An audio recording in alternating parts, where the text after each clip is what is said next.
Hello friends, বঙ্গমায়ের রান্নাঘরে আপনাদের সকলকে স্বাগত জানাই। আজকে আবার আমি একটি নতুন রেসিপি নিয়ে এসেছি। আজকে আমি বানাবো ইঁচড় চিংড়ি। তো চলুন দেখে নিই।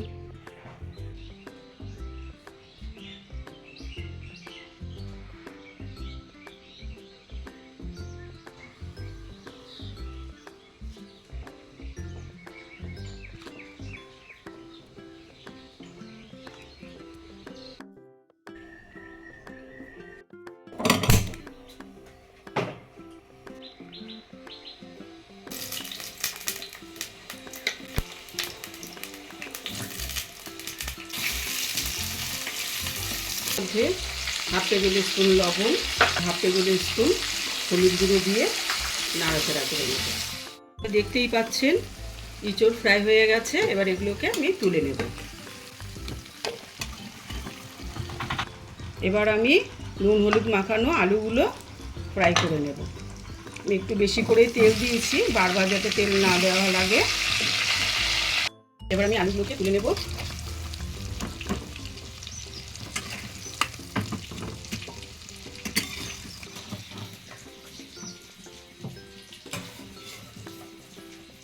এই তেলের মধ্যে আমি চিংড়ি মাছগুলোকে ফ্রাই করে নেব।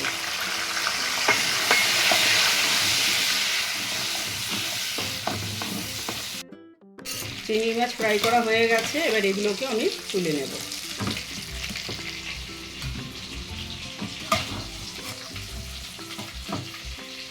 ভেজে নিয়েছি।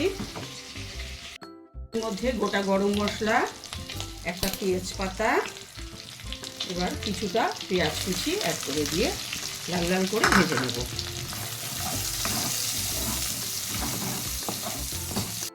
দিয়ে দেব আদা বাটা, রসুন বাটা, লঙ্কা বাটা,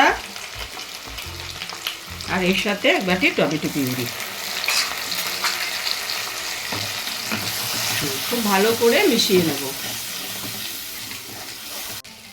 এবার এর মধ্যে ইঁচড়গুলো দিয়ে দিচ্ছি। এবার ইঁচড়গুলো খুব ভালো করে কষিয়ে নেব। এর সাথে আমি আলুগুলো অ্যাড করে দিচ্ছি।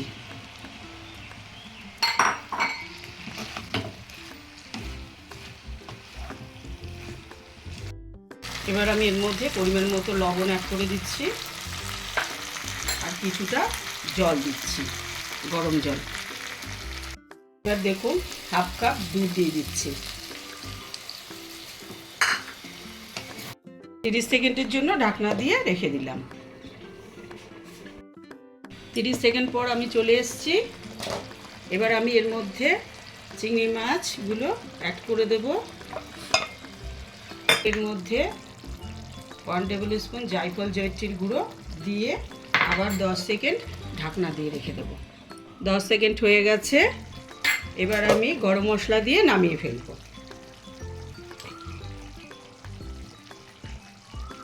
আপনারা এইভাবে রান্না করবেন। যদি চিংড়ি মাছ না থাকে চিংড়ি মাছ ছাড়াও রান্না করবেন, খুব টেস্টি হবে। রেডি আমাদের ইঁচড় চিংড়ি। আপনারা কিন্তু এই স্টাইলে সবাই ট্রাই করবেন বাড়িতে। খুব টেস্টি একটি রেসিপি।